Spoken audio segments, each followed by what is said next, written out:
January 1st. It was only after Pope Gregory reformed the Julian calendar and standardized January 1st as the first day of a new year that it slowly acquired currency across the world. The first time January 1st came to be considered as the beginning of the new year was back in 45 BCE. The Roman calendar before that began in the month of March and consisted of 355 days. An additional 27-day or 28-day intercalary month would sometimes be inserted between February and March. It was Roman dictator Julius Caesar who reformed the calendar soon after coming to power in the late 1st century BCE. But even as the Julian calendar gained popularity, large parts of Europe did not accept it till well into the mid-16th century CE. With the advent of Christianity, January 1st as the beginning of a new year was seen as pagan, while December 25th, with its religious connotations regarding the birth of Jesus, was considered more acceptable. There was also the issue of misplaced calculation on the part of Caesar, due to which the New Year day often kept shifting. It was only after Pope Gregory reformed the Julian calendar and standardized January 1st as the first day of a new year that it slowly acquired currency across the world. Calendar made by Julius Caesar. The early Roman calendar was conceived by Romulus, the founder of Rome in the 8th century BCE. Numa Pompilius, who came to power a year later, made it a 12-month year by adding the months of Januarius and Februarius.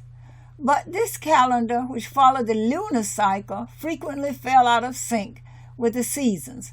Moreover, the pontifices, or the member of council of priests assigned with the duty of overseeing the calendar, were often accused of adding days in order to interfere with election dates or extend a political term. After Julius Caesar came to power in 46 BCE, he attempted to reform the calendar, for which he took the advice of Alexandrian astronomer Sosigenes. Sosigenes suggested doing away with the lunar cycle and following the sun instead, the way the Egyptians did. Accordingly, the year was calculated at 365 1/4 days. Interestingly, Caesar added 67 days to the year 46 BCE so that the new year in 45 BCE could begin on January 1st. The date was chosen to honor the Roman god of beginnings, Janus, capital Janus, who is believed to have two faces, one looking back into the past and the other to the future. Thereafter, ancient Romans celebrated the day by offering sacrifices to Janus, capital Janus, and exchanging gifts from one another. However, with the spread of Christianity, the celebration of a Roman god was seen as a pagan ritual in many parts of Europe. Accordingly, in medieval Europe, Christian leaders attempted to celebrate the beginning of a new year on a day with more religious significance, like December 25th, Christmas, or March 25th, the Feast of Annunciation. There was also an error made by Caesar and Sosigenes in calculating the number of days in a solar year. The actual number of days in a solar calendar is 365.24199 as opposed to the 365.25 that Caesar had calculated.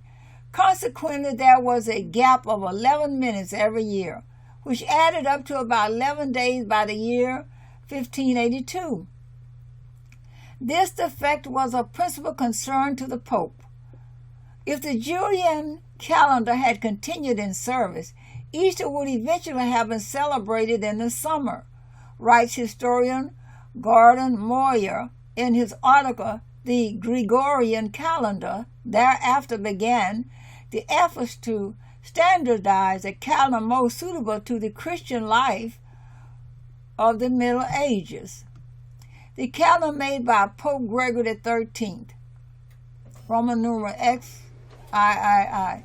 The reform was not easy. Pope Gregory assembled an eminent body of astronomers, mathematicians, and clergymen for the purpose.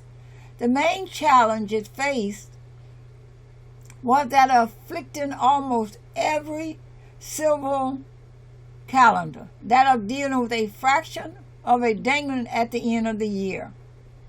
In order to fix the miscalculation of the Julian calendar, Aloysius Lilius, the Italian scientist who worked on the Gregorian calendar, devised a new system whereby every fourth year would be a leap year. For century, years that were not divisible by 400 were exempted. For instance, the years 1600 and 2000 were leap years, but not 1700, 1800, and 1900. These revisions were formally instituted by the papal bull of February 24, 1582, setting off a furious debate among religious leaders and scholars. The religious opposition to the reform was in essence against Catholicism. This was the age of Reformation.